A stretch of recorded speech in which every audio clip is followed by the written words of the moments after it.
The following is an exclusive presentation of News Radio KMAN, your home for K-State athletics. It's game time. This is The Game on News Radio KMAN.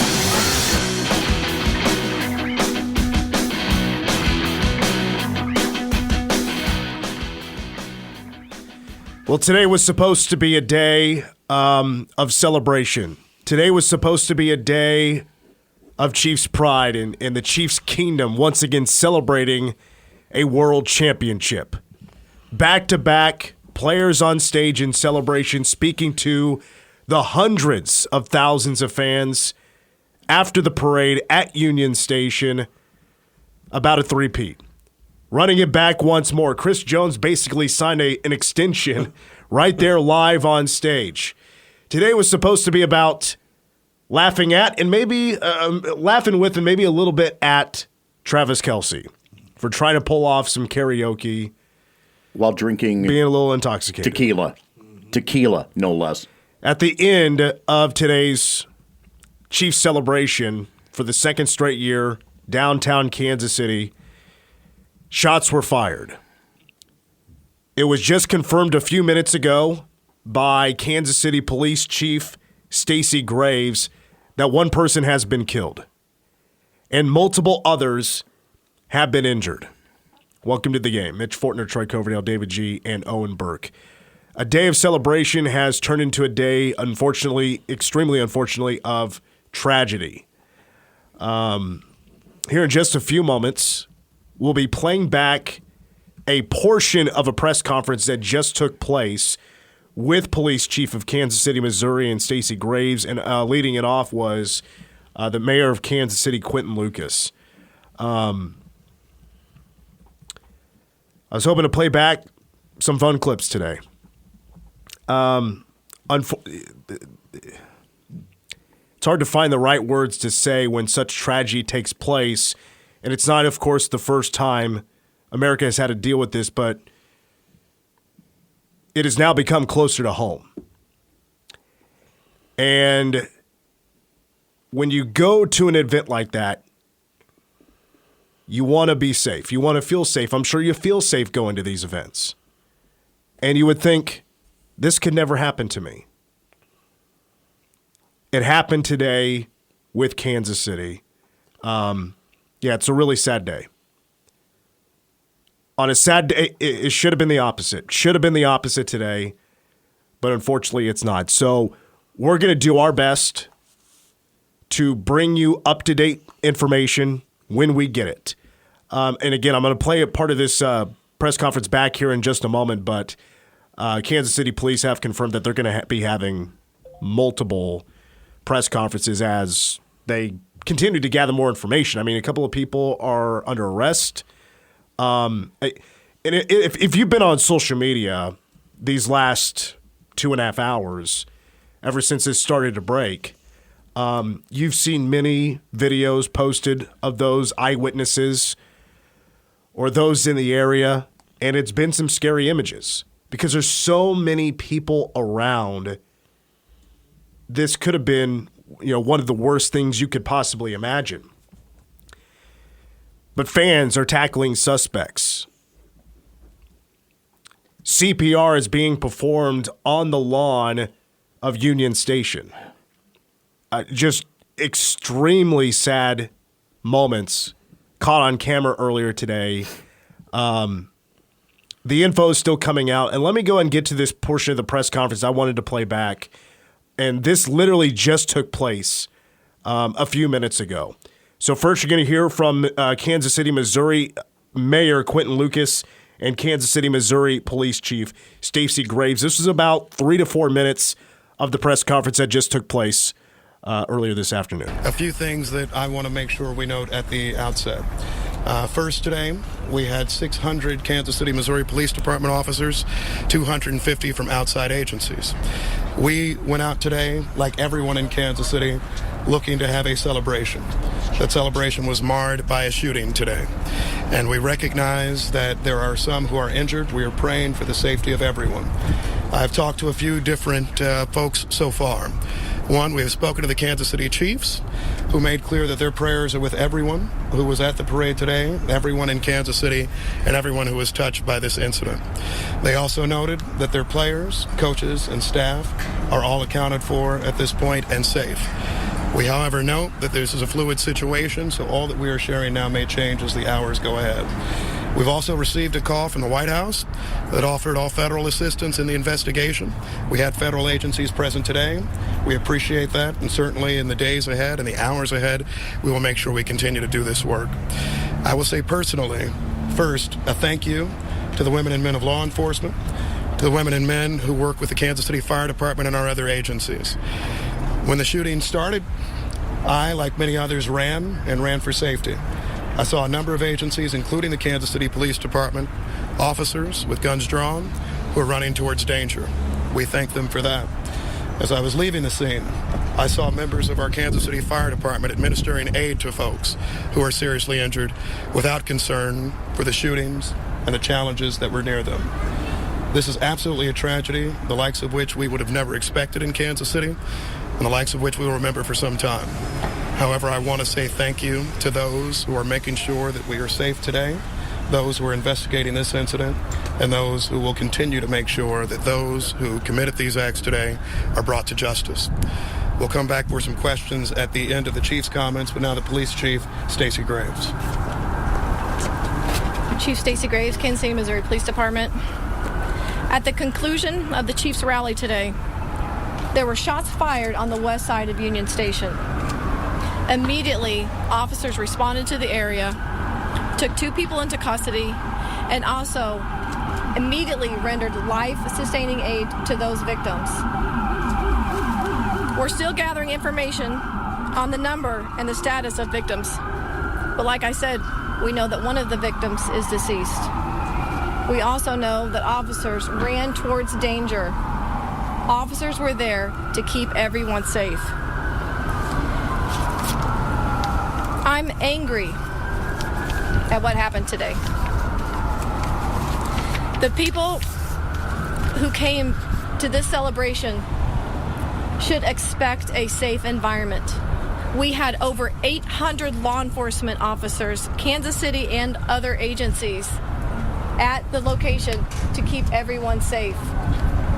Because of bad actors, which were very few, this tragedy occurred, even in the presence of uniformed law enforcement officers, who again ran towards them and took them into custody. To the people who were injured in this tragedy, our hearts go out to you and your families. This investigation is just beginning, and we are working safely to clear all surrounding areas and businesses. This is still an active investigation. We will continue to keep you updated. We will keep you updated on Twitter and most likely a follow-up press availability. All right, we're back live. Once again, at the beginning there, Quentin Lucas, the mayor of Kansas City, Stacey Graves, Kansas City Police Chief. Arrogance, alcohol, and guns. The 3 words that I bring up because this incident, at least as it has been reported thus far, stems from an altercation. We don't know what started the shooting officially. And as someone said a little while ago to me, that who goes to an event like this looking to open fire? And I pointed out they didn't. They thought they were protecting themselves by having their weapon, in all likelihood. We know how this goes with bar fights. Dave G., I mean, you were a bouncer, for crying out loud. You know how this goes. You've been a bouncer when shots have been fired. Exactly. Bartender and bouncer both. Arrogance, alcohol, and guns. or fists, or it boils down to something so simple, but it reiterates the utter frustration that many of us feel in that we, in moments like this, have no control. When one person gets fired up enough that they think they have to do something. I had family members today that were there. One of our coworkers in the building had her boys there today. I was gonna say, I'm sure we all know people that were there. I literally, I had friends there. I showed you the photo earlier. My brother's office was not far from the route. He took time, went down, got a great photo of Mahomes on the way by. Granted, my brother was back in his office. I don't know what time he's going to get out of there, though, today. His office is down by Crown Center. It took hours just for them to. I know there were a lot of parking garages that they closed up for a couple of hours, and they just opened them up about 30 minutes ago. There was confusion as to where people were even supposed to go to even try to exit the area amidst all of this. I mean, yeah, when you're trying to run, you're literally surrounded by thousands of people. Not only that, but afterwards, even after the shooting is over and people have kind of gained themselves, there wasn't a lot of coordination from what I was hearing. And that had left people confused. That just adds to their fears in the moment. But at the end of the day, it comes down to arrogance, alcohol, and guns. And it leads off with confusion, I'm sure. And this is from words I mentioned somebody that I know that was there. I'm not going to mention them by name, but it is a member of the K-State media. And the initial thought was they thought it was fireworks. I had the same from a friend of mine that had his son down there today. Had gone from the McPherson area. If you weren't like right there in the general area and you didn't right away you didn't get the idea of what was going on by other people's reaction, it was just mass confusion. Like, what the heck is going on? Should we run? I heard it. Was that fireworks? Was that could have been gunshots? I mean, unless you're right there within a certain number of feet and yards, you may have heard it, but it was confusion about what it was. Yeah, so again, what we know out of Kansas City, again, we just played you a piece of the press conference, was one person dead, 10 to 15 people. This was, again, a press conference that was roughly 25 minutes ago. One person has been killed, 10 to 15 injured, and that's not specifically gunshot wounds to those that were injured in trying to get away. Some were, stomped on trying to get away. There were reports of potentially kids being injured. That wasn't specifically mentioned there in the press conference, but that has been reported by multiple media outlets. So we don't know exactly how many are, battling for their lives right now. If that's a possibility, I'm sure it is. How many are in critical condition? Those who have serious conditions to who have the non-life-threatening injuries. So the one number we can absolutely confirm right now, and that is one person has been killed in today's shooting at the end of the Chiefs celebration at Union Station. This was tweeted out by KC Police just a few minutes ago, and that is that they plan to have another press conference at 5 o'clock. Now, what we know about these press conferences is typically don't start on time. We are going to do our absolute best to bring it live. We're going to have to figure some things out, but we're going to do our best to make sure we can bring that to you live. 5 o'clock, right after 5 o'clock, we'll break out of whatever we're doing to bring that press conference live because more information is going to be shared by Kansas City Police in another press conference at 5 o'clock, and there's a good chance that's not the last one today. They're still gathering information. We don't know anything about the suspects. There's been reports that there's 2 people in custody, and there's been videos out there of the alleged suspects that were taken away by police, and apparently some fans helped apprehend one of the suspects. There's a little irony to that, and I'm not going to go. I'm not intending this as a political item, but we always hear good guys with guns. This time it was the good guys without guns. That was in that video. They literally ran and tackled this guy. Insane. It's insane. I don't think I've ever seen anything quite like it. I think it's also the angle at which you see it, since it's drone footage. But it is harrowing. The video is it just unbelievable. In the heat of the moment, something like that, you want to believe you'd be that guy. But those, I think it were 2 or 3 gentlemen. Hats off to them for the reaction that they did. It took that guy down, and good. I hope that guy or gal, whoever, faces the strictest thing that they can hand down, because that's just as awful. Yeah, if it was them, that was involved in the shooting for sure. If they are the guilty party, I hope they get the worst they can get. This is awful. Well, and if it really, I want to be careful about what we say here because this is all alleged information, but I mean, obviously the scary thing about this is if this was an altercation and people just started shooting, like there was no care about the surroundings. Nope. Open up in Union Station, Kansas City, during I don't know. It just...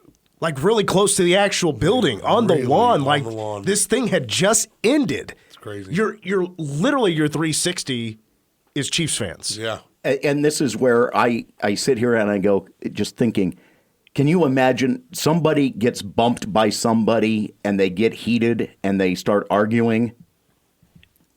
And this is the impetus for this? That's what I'm afraid we're going to find out it was. When things like this happen, it always is something stupid. It's never anything like where you would go, utter nonsensical. It's always something stupid. All right, so we're going to do our best to carry on with a regular show. We will bring you any new information. I mean, Troy is investigating, type by type, key by key, trying to figure out the latest information. It is a Wednesday. We plan to be joined by Mason Voth from Email Online when we come back. And again, reminder, Kansas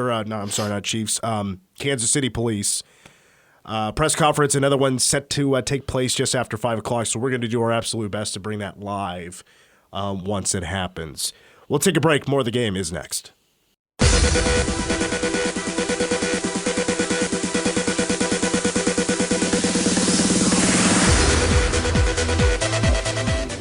Back on the game, Mitch Fortner, Troy Coverdale, David G. Owen Burke is on our board today.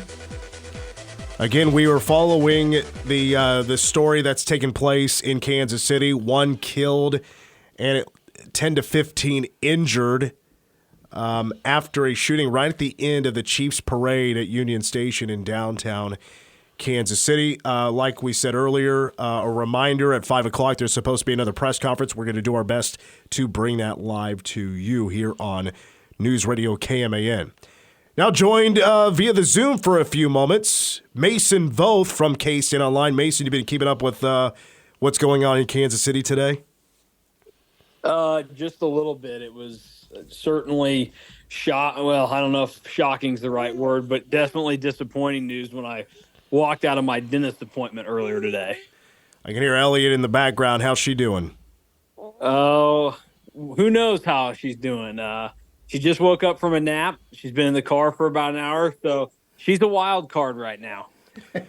You have anything planned for Valentine's Day for the ladies? Mitch, I think you know me well enough to know that I have absolutely nothing planned for them. This isn't my kind of holiday, and the good news is it's not really Bud's either. So ever since we've been together, Valentine's Day hasn't been like an important thing. So I'll be nice, but I love my girls just the same every 365 days of the year, not just one. So I'll probably make an Instagram post about them tomorrow just to, kind of show off to people and grandstand that I do, in fact, love them just as much as I did yesterday. Is that the trick? If you don't want to truly celebrate Valentine's Day, put an Instagram post maybe before, like on the 13th and on the 15th. Ooh. How about you love your family? I don't love them that much to post in 3 days about them. So We'll hold it to just one day. Mason, I've learned a long time ago, they may say, oh, I don't care about this, I don't care about that, but deep down, they probably want a little. Deej, you tell me, what's your plan for Valentine's Day for your ladies? You have 3. I got 3. Well, first of all, my wife took care of the babies. She got them some chocolates, got them some Valentine's books. Sarah's a big book person, so we've been reading Valentine's books. Sarah and I are going to do our own thing this weekend. So, how does a children's Valentine's Day book go? It's all about like what's teaching, the plot? It's just teaching about like one of them is a baby book where they like, where is the heart? Boop, boop, boop. And you like you know the thing's a flap and you go, oh, there it is. And the other one is like a little girl making Valentines for her mom and her dad and her baby sister, and like. It's just like it's a little dumb book. All the books are a little dumb. Sounds like my type of book right there. Dude, it's a great, I mean, it's real cute. My speed. It's really cute. But I don't play this whole, buy stuff for Valentine's Day stuff either. unless I'm in the doghouse. There you go. And then I'm going all out, bags of candy, literal fields of flowers. Kisses, hugs, I love you. Flowery Facebook posts going on and on and on. I'm honestly a little worried because I had something arranged for something to be sent to a certain someone at this certain person's job, and I hadn't received oh my gosh, how about that? Thanks for. So I'm wondering if something weird happened. Anyway, I'll investigate later. Yep. Mason, takeaways from K-State's week. They beat Kansas, but then played a solid 4 minutes, but they fall to BYU on Saturday, 72-66. Where are you at on the Cats right now? I'm basically where I've been since the North Alabama and Oral Roberts game, which, if you guys remember, I was apparently one of the few that could see that this was a flawed team. That at their best, they can play good basketball. They have, and I know people are down on Tyler Perry, but they have a talented enough top 3 players to battle with everybody and put together some impressive performances. The problem is there's just not a ton of depth elsewhere on this roster. And even those top 3 guys, they lack sometimes the hustle and motivation that you need to be a good basketball team. And I've just thought for the longest time, this team isn't very smart when it comes to actually playing the game of basketball. That's why the turnover numbers are so high. That's why they get cooked on defense like they do. And you just, how do you leave that guy, or how do they cut behind you? So this team is just the epitome of what an NIT team is. They can be good enough to beat some really good teams, but they can also be bad enough to get beat by 20 at home and also at Oklahoma State. So here's the thing. I say they're an NIT team. They're going to have to do some work still if they want to be an NIT team. The top 2 non-NCAA tournament teams in the net from each power conference get into the NIT. Right now, if Cincinnati were to miss out on the NCAA tournament, which a lot of people tend to think they are on the wrong side, it would be Cincinnati and UCF in the NIT. So right now, this K-State team, maybe they'd get an at-large in the NIT, but they're going to have to make sure that they get some wins to guarantee that happens, because they could just be sitting at home not even playing in March, and that'd be quite the failure for this team. I'll get your opinion on this. Speaking of postseason play, yes, K-State's on the wrong side of the bubble right now. The 9-9 Magic record has been thrown out there multiple times, and that's the way I take it, at least, that you get to 9-9, you have a good shot at making it to the NCAA tournament. I'm not exactly sold on that anymore. I'll get your thoughts on that. Can K-State get there just by winning the rest of the home games and maybe a win in Kansas City? Do you think that that's all it would take to get it done? I'm not quite sure I'm convinced of that. No, I'm with you. If you look at what's left for them, they now have bad losses, and the one at Oklahoma State is obviously the worst. But I think losing at home by 20 to Oklahoma doesn't look good to people. And based on what's left, you're going to get a big boost, because if you do win your remaining home games, 2 of them are against BYU and Iowa State, who top 25 teams, pretty solid. Those would be really good wins. But it's still going to be dicey if they just win the final home games and then they continue to do what they do on the road, which is lose. And, winning in the conference tournaments doesn't do as much for teams as it once did. I think the last year we really saw that have value or merit was probably 2017 when K-State was the beneficiary and they beat Baylor and then almost beat West Virginia in the semifinals and got to slide into the first four. This team, they're going to have to probably be 10-8 to feel really good about their chances. 9-9 in the league, I think they still probably get in just because the value of the Big 12, the committee, and really anybody in basketball circles' minds right now is high enough. So 9-9 probably gets them in, but you're not going to feel anywhere close to good about it. And even if this team goes 9-9, you might still feel not the best about how they're playing. How did you handle the first 9 p.m. tip-off in Big 12 play? I actually thought that it worked pretty well for me. I mean, I got all my stuff done during the day, and Elliot was basically already asleep by that point, so I really didn't have to worry about anything else. So I would welcome more of those. Maybe, though, I don't know that, like on a Saturday it's not as fun. I think during the week, though, but only because this is my job, I could do it a little bit more. It'd be fun to have something to look forward to that late at night. I think we should just flip it the opposite way, though. We need more early in the day games during the week because when you're somebody like me that's working from home, I sit around bored all the time, just staring at a 6-month-old thinking, like, when are you going to do something that impresses me other than crying your eyes out? I want basketball games at 1 o'clock in the afternoon. We need more of those. So I don't care if it's Brett Yormark, who is trying to grow the game, get the Big 12 more publicity. I guarantee you get major publicity if you're playing games at 1 o'clock on a Tuesday because there's nobody else playing. People would watch that. People would show up. Have a great reason to skip going to work. So you still fill up your stadium. I'm not worried about that. So that's what I'm calling on Brett Yormark to do. Forget going to Mexico to play games. Forget taking media days to Las Vegas. Forget any of the dumb ideas that you have right now. Play games earlier in the day. That's what I want. I mean, I think K-State has actually got mostly 1 o'clock tips the rest of these Saturdays. BYU's. I don't want it on Saturday. I want it on Tuesdays and Mondays and Wednesdays. Not going to happen. To do during the day. They want people at home to watch the games, so they air them at night. I understand that. I don't care about the logic behind this, Mitch. I'm just looking for what serves me best. All right, whatever. By the way, Big Monday this week at Texas, 8 o'clock.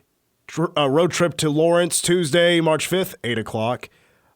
Big Monday, not really Big Monday, but, West Virginia's at 6 o'clock. That's more up your alley. All right, Mason, real quick. Thoughts on TCU, thoughts on the game Saturday.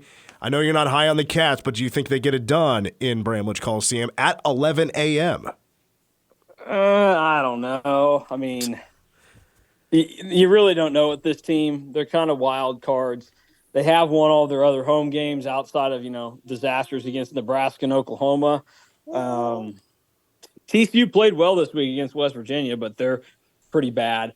The issue for K-State is going to be is that TCU is really good at going up the floor. That was a struggle that K-State had when they faced TCU last year, was they turned the ball over a lot. TCU ran well on them. I don't know. I'm optimistic that K-State can win because I'm not so down on them that I think they're not going to win any more games and that they can't beat these teams. But nothing surprises me with these guys. So I don't have loads of confidence in what they do. So I would probably say TCU wins just because I think they're the better team now. And the only win that K-State has since they beat Oklahoma State at home is against a flawed KU team that can't win a game on the road. All right, you're starting to cut out a little bit, Mason, so I'll let you go. Get back to being a father. She's really chirping right now, so she's probably mocking you a little bit. So we'll wrap it up, Mason. Thanks for stopping by for a few moments. She's learning how to use her words too much. Yeah, we'll see it. John, like her old man. See you, Mason. All right, that's Mason Voth, or K-State Online, excuse me.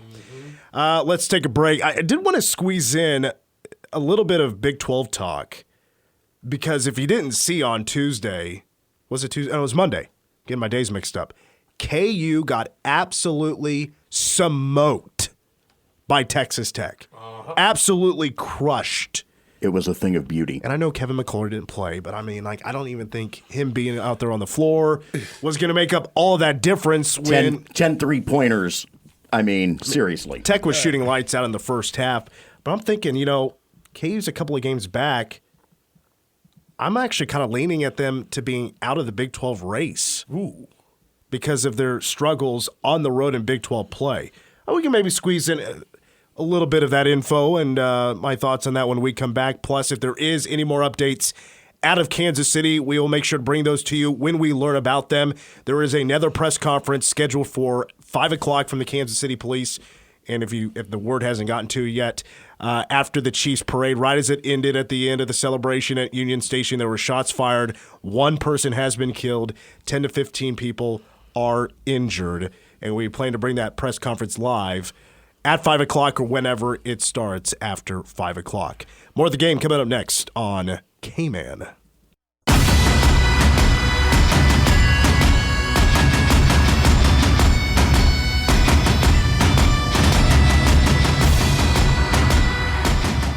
It is hour one of the game. Mitch Fortner, Troy Coverdale, David G., and Owen Burt. Go ahead, Troy. Just to pass it along, the Chiefs have released a statement. It is, as you would expect it, very basic in regards to this, but it is direct from the Chiefs. We are truly saddened by this senseless act of violence that occurred outside of Union Station at the conclusion of today's parade and rally. Our hearts go out to the victims, their families, and all of Kansas City. We are in close communication with the mayor's office as well as the KCPD. At this time, we have confirmed all of our players, coaches, staff, and families are safe and accounted for. We thank the local law enforcement officers and first responders who were on scene to assist. Okay. Fox 4 out of Kansas City has been having wall-to-wall coverage ever since the parade began. Yeah. They have not interrupted their coverage, even, of course, because of the shooting that took place just outside Union Station. One person killed.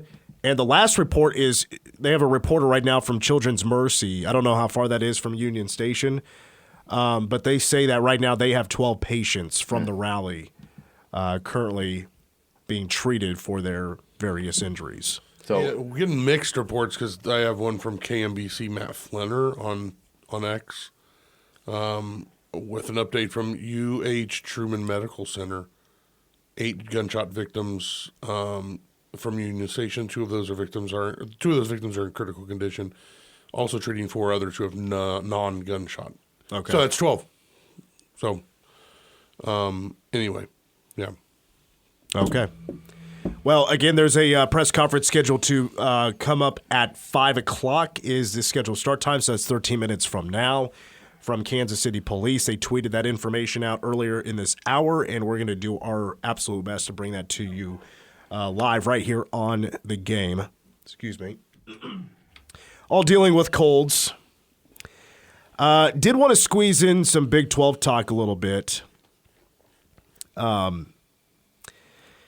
this really started from Monday night. K-State doesn't play a midweek game. There were no games. There's no games today. So everybody that played midweek this week either played Monday for Big Monday or played yesterday. Well, KU played a game that you rarely see the Jayhawks play, and that is just get absolutely thumped. I mean, absolutely embarrassed on the road when they lost to Texas Tech 79-50. I mean, you're talking season numbers at the very worst. All year long, you'll look at Texas Tech and say that was the worst game that they had played all year long, and it's not even close. I mean, KU was 18% from three-point range. Texas Tech hit 10 of their 26 shots from three-point range. KU shot from the field just 32%, turned it over 9 times, which is not a terrible number, but they also don't offensive rebound very well. They had just 4 in the game. It was a bad game for KU. They did not have Kevin McCullough, and I understand that's an asterisk next to it, but he doesn't make up the 29 points. It's that much of a difference. I don't think it's going to be that much of a difference of Texas Tech scoring 79, hitting 10 threes, and being lights out in the first half from three-point range. And KU did not look interested in the second half. They shot it so poorly. Plus, I think it exposed KU's depth a little bit. I mean, they really needed badly KU did, their depth to come through with some good play off the bench, and they still finished with 7 points off the bench. Now, Nicholas Timberlake did start, and he kind of played with nothing to lose in that game, and he finished with 13 points, and he finally hit a couple of threes. He was supposed to be this phenomenal shooter, and he has sucked all season long. And then I look at a team like Iowa State. Iowa State this year is a mixture of transfers who have done a solid job, like, for instance, their leading scorer, Keyshawn Gilbert. He's averaging 14 points a game. True freshman off a very solid recruiting class for TJ Otzelberger. Momchilovic, however you say his first name, Momchilovic is a harder name to pronounce, and I can roll it right off the tongue. That's how good he's been, averaging 12 points a game, and he's been a solid three-point shooter. He killed K-State there for a little while in the game in Ames, and he's shooting 40% right now from three-point range. So you have the true freshman there, and then, by the way, returners like Taman Lipsey, their point guard, who's one of the best in the Big 12. He's shooting 37% from three and 13 points per game from the senior. I think he's a senior, maybe a junior. I don't remember. But he's been really good, and he came back off an injury against K-State. He was limited. He didn't play extremely well, but Iowa State still had themselves a pretty good first half against K-State. Iowa State reminds me of the K-State women. They play average offense. They do have a couple of players that shoot it better from three-point range. They don't have like an Ayoka Lee type of superstar. But what makes them really excel is their defense. And Iowa State is probably, I mean, they're in the argument with Houston of being the best defense in the Big 12. Houston, numbers-wise, is better. And a little bit better on offense as well. But I look at Iowa State, and I think now, as maybe this comes as a surprise that a team that was 500 last year in the Big 12 and snuck into the NCAA tournament, you're now looking at Iowa State as one of the favorites to win the conference. TJ has done a heck of a job at getting the defense that he wanted out of this team. Mm-hmm. And boy, was it on display last night. That was an unreal close to the first half that they put together last night. Taman Lindsay is a sophomore. Excuse me. I thought he'd been around for a couple of years. But yes, you're right. It's been a nice mixture of transfer portal, returners, and a strong freshman class that Iowa State's finding success. And just last night, they went into Cincinnati, and that's been a tough place to play. Mm-hmm. They came out of there with a very convincing victory. And why I also pointed Iowa State to be definitely a front runner to win the conference, and KU to me is not anymore. I don't expect KU to win the Big 12 this year, is by their play on the road. Iowa State's playing better basketball on the road. They have won 3 of their last 4 road games in the conference. KU is 1-5 on the road. I don't think I've seen a KU team off to such a poor start away from Allen Fieldhouse. Not only that, but last night Cincinnati was actually a home favorite. Iowa State was playing as a ranked underdog going into that game because of how well Cincinnati had been playing at home. Wow. And did what they did last night.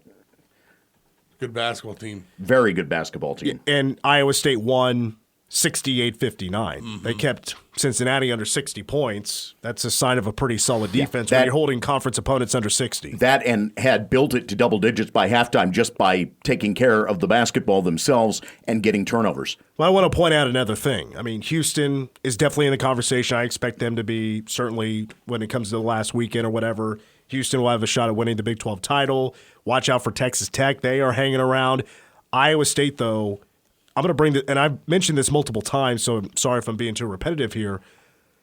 But Iowa State was very fortunate in their schedule that they do not have to play in Allen Fieldhouse. Right. They beat KU at home. They don't see them again in the regular season. That is huge for their schedule. Their last 3 road games at Houston, that'll be a really good game. Huge game.